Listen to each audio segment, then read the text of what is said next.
Hi everybody, this is Tim from Boatshed Yacht Brokers, and I'm going to take you for a quick look around Hunter Legend 335, and this will give you an idea of what kind of yacht £30,000 might get you. So here she is. So she is a Hunter Legend 335 from 1989, and as you can see, she's one of those nice shiny white yachts that a lot of us look after. Now she is of an age, she's not new, so there are bits and pieces that I think would need doing. The birds haven't been that kind to us lately, so as you can see, she could probably do with a bit of a wash off, but that's all just cosmetic. Apart from anything, she's got lovely, nice, wide waists on the side. Windows on this boat have slightly been affected by the sun, so there's a bit of delamination. So some people would want to change that, others might think it's just cosmetic and leave it, but it does affect the view from the inside. And as you can see, if we just look at the running rigging, so we've got winches. It looks like we've got winches everywhere on this boat. We've got two halyard winches and two what I think are probably sheet grinding winches, and we've got two sheet winches for the foresail there. All the main winches are self-tailing, which is great. That means you can use them just basically on your own, really nice and easily. And then if we move forwards, we can see we've got a lot of running rigging from those winches and brakes to the mast, and that is because we've got a 3 reefing system on this boat with 2-line reefing. So that means it's nice and easy to reef or shake out a reef from the cockpit. So it means it's nice and safe. You don't have to leave the cockpit to do it, and if you're short-handed, it means you can stay here, look after the boat, and not have to go running around forwards. But let's take a look at the actual boat, shall we? So let's hop on board, and there we go. So as you can see, I'm standing on the well, I guess we call it a swim platform, or a locker for the swim platform. So if you look straight down, you can see the step from which we step from the boat ashore. Really, really nice and easy. If we take this the helm seat out there, we've got a step straight through and a small ladder there as well. So really nice feel-good factor when we're alongside and tied stern to. And if I just move forwards into the cockpit itself, if I'm not going to snag myself on the back stay, there we go. So here we've got a really nice wide open cockpit. We've had the teak replaced with the synthetic stuff. Plenty of seating for 4 up forwards. We've got the instrument binnacle here, which is under cover at the moment. Wheel steering, and in there we've got the autopilot and the chart plotter. There's room for more stuff there too, if you wanted to invest in some nice exotic stuff. Down here we've got the engine start stop on the starboard side. We've got a huge great big locker here and a smaller one there, and they both give way to access to the fuel tank, the holding tank. The Eberspacher hot air heating is located in the starboard aft one there, and this locker here is mainly for stowage, and a lot of room down there too. Really, really nice high coamings here, so lots of weather protection, and I'm feeling like I'd be quite happy, and this could be a really nice dry cockpit in those big blows, and that's what exactly what the current owner says. Really, really nice and dry. We're missing a spray hood at the moment because there's a new one being made, so you're seeing her stripped bare, so to speak. But we've got more instrumentation here, and as you can see, we've got the plethora of winches and brakes, which give us all that control over the mainsail, and the reefing, the up and downing. That's not a very good sailing term, but yeah, really, really nice control, and something I wish I had, really, to be honest. But there we go. So let's go down below, shall we? If we're looking at we're looking through the companionway here, really nice and wide, only a tiny step over, but enough that we've got some thwartship strength in the structure here, but also enough that it will give a bit of protection from a couple of inches of water in the cockpit, which would drain away of its own accord anyway, but certainly won't drain away down below. And we've got lots of room forward and aft here as well, so as we go down, we're not really having to duck much to stop our heads banging on the front end there, which is lovely. So here we are, welcome on board, or welcome down below. We have engine access here, which is really great. This is a really, really solid feeling set of companionway steps here. Very easy to get into the engine, 4 catches, and you can see the front end there, no problem at all. Really nice, very solid and reassuring feeling, I think. That's what I'm trying to say. On the starboard aft corner here, we've got the galley, so U-shaped, really good access for passing up the cups of tea, the soup, the porridge, whatever it is you like at sea, and also really great access for them to throw them all back at you to wash up when you're finished. And when you have got the washing up down here, nice deep sink. Outboard of that, we've got a self-draining sink there as well, so your pots and your pans and your plates can all dry there, no sweat. After that, we've got a cooker, 2 burner, gas, We've got the grill, we've got the oven as well, so everything we need there. And as with most hunters, we've got this humongous great big fridge which goes all the way down to the deck inside and all the way to the edge there, so really loads of room for lots of cold cruising food, which is what we want. Very nice indeed, and somewhere really easy to sort of brace yourself in if you need to in that kind of weather. Very nice. But the saloon itself, let's have a quick look. We've got on the starboard side here, we've got a lovely whacking great big table. Lots of seating for 4. You may be able to squeeze 3 in this one, I'm not sure. Loads of stowage beneath the seats as well. And this does drop down and the seats go flat to give you a nice big double. Handy for having your friends and family over for the weekend. Either side we've got lots of stowage.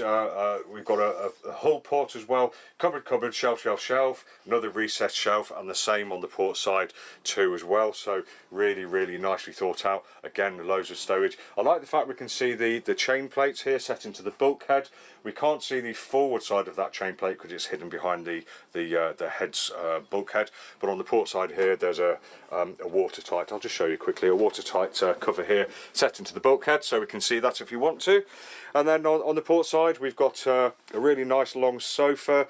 Could be very comfortable as a bed as well because there is a lee cloth. There's storage below too, yeah, the upholstery is quite nice as well. I think it's all right.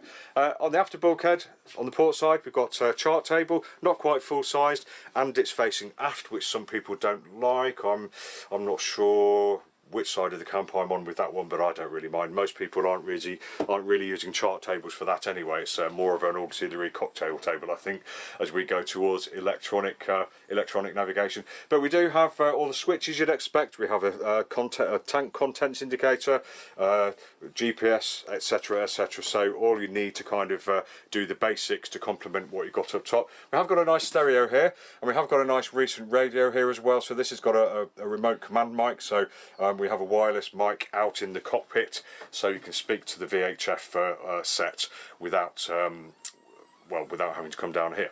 Lovely. Let's move into the port aft corner of the boat. So here we are, we're in the aft cabin, or the only aft cabin, and as you can see, headlining is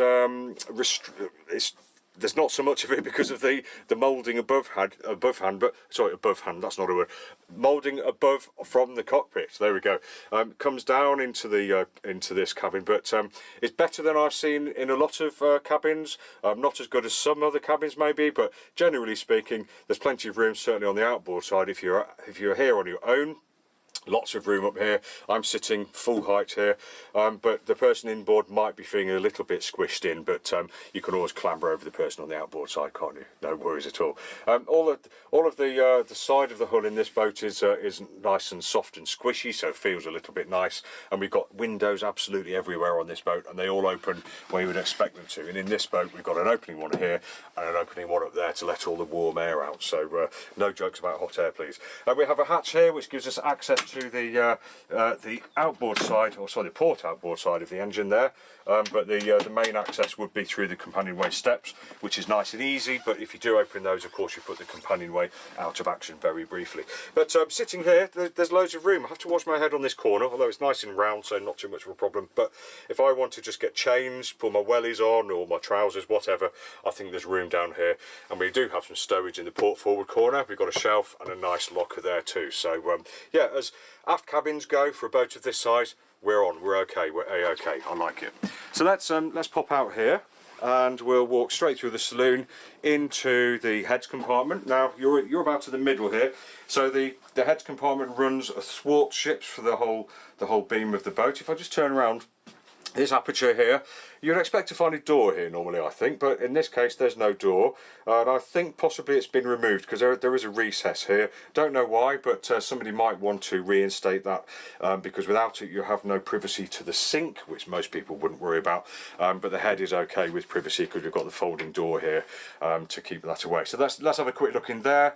Nice size compartment. Head wise, I'm 5'9", there's about 6 feet there, so most people will be happy in there. We've got a manual head, plenty of room left and right, or forwards and astern of the toilet, or the head, and we've got a seat which will lift down, and you can sit on that if you're having a shower. We've got a shower unit up here, and I think that the idea behind that is to allow you to sit and have a shower if it's a little bit rough and you've got not much to hold on to. Now, having said that, we have got handholds, and I think these are the towel holders here. We've got a handhold up there, but so you should be okay in a seaway, no problem. And we've got opening windows there with a blind on, as we have here. We've got an opening window with a nice blind that fits onto, as has the forward cabin hatch, which I'll show you in a moment. And then on the port side here, if we have a look, we've got nice sized cupboards underneath for all the kind of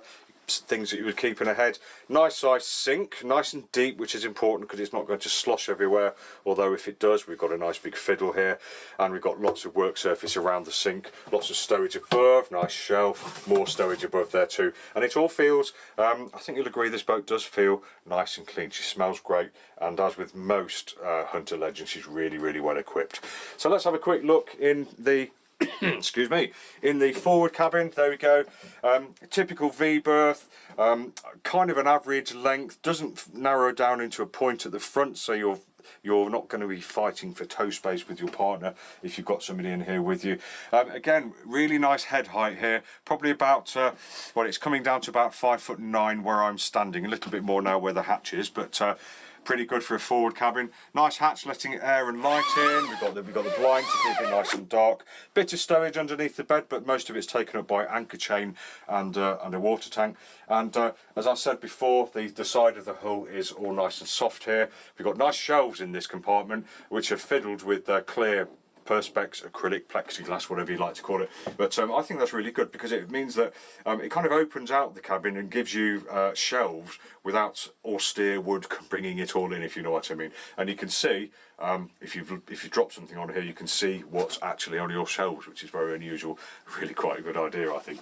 On the outboard side, nice shelf. We've got 3 cupboards here, probably for folded clothes or shoes maybe. All the varnish work on this boat's been redone, so it looks very nice. Well done, owner. Then on the port side behind the door, we have got a hanging locker and another shelf. But I suppose the best thing about this cabin is we've got a couple of feet between the where the door closes to here, so plenty of room to sit here, put on your wellies, get changed, get in and out of your foulies, etc, etc. Really nice, well thought out design. So this was Tim from Boatshed Yacht Brokers, just taking you for a tour around this 1989 335 Hunter Legend, just to give you an idea of her layout, what she feels like to be down here, and what kind of boat £30,000 will get you if you're looking for a nice yacht that is a sloop. Thanks for watching, lovely to see you as always. We hope to catch up with you again soon. Take care.